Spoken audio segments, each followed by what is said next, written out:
આપ જોઈ રહ્યા છો વાયનલ ન્યૂઝ. હવે જોઈએ અગત્યના સમાચાર.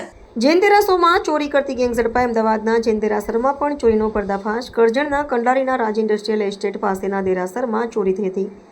ચાંદીની મૂર્તિઓ, દાગીના સહિતના સામાનની ચોરી થઈ હતી. વડોદરા ગ્રામ્ય પોલીસે 5 આરોપીઓની કરી ધરપકડ. કુલ 15,60,000નો મુદ્દામાલ કબજે કરાયો. રાહુલ મેડા, વિકેશ મેડા, અરવિંદ ભાભોર, હિરજી બિલવાડ, નિલેશ પંચાલની ધરપકડ.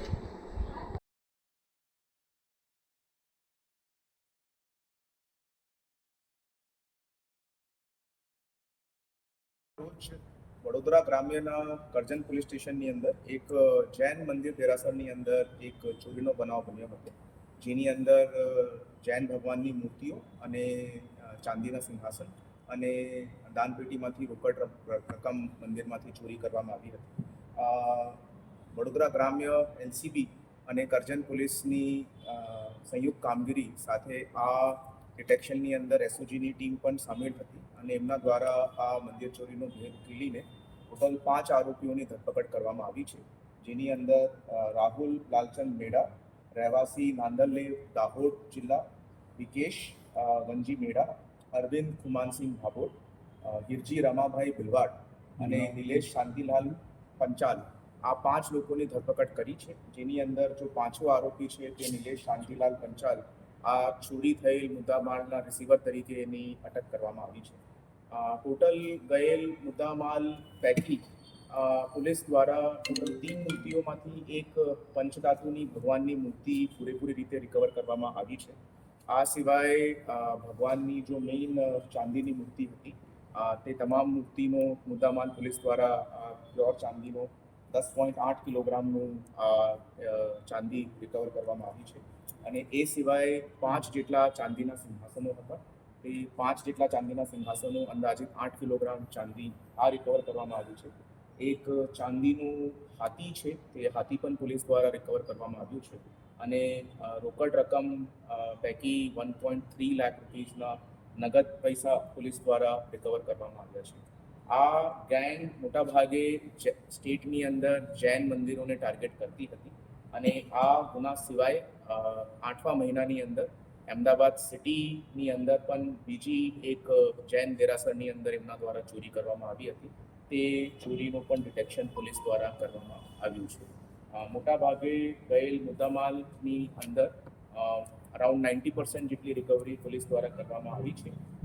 એક જો ભગવાનની સ્ટોનની મૂર્તિ છે તે બાબતે પોલીસે લીડ્સ મળી છે. તે દાહોદની અંદર એની પણ શોધખોળ હાલ ચાલુ છે. સાહેબ, કેટલાની કુલ ચોરી થઈને કેટલાનો મુદ્દામાલ બધું થઈને રિકવર થયું છે? અંદાજિત ચોરી જો છે તે 20 લાખ રૂપિયાની આસપાસની હતી અને અત્યારે 17 થી 18 લાખ રૂપિયા જેટલું મુદ્દામાલ જો છે 90% અંદાજિત જો છે પોલીસ રિકવર કરવામાં સક્ષમ રહી છે. આ ગેંગ કઈ ગેંગ છે રાજ્યમાં? જે તમે કીધું કે મંદિરોને જૈન મંદિરને ટાર્ગેટ કરતી, તો ગેંગનું નામ શું છે, ક્યાંની છે અને કેટલા સુધીમાં તે મોટાભાગે જો આરોપીઓ છે તે બધા નાંદેડ ખલાવ ગામ દાહોદના રહેવાસીઓ છે અને આ લોકો એવી રીતેના ગુનાઓ જો છે ભૂતકાળમાં પણ કરતા આવ્યા છે.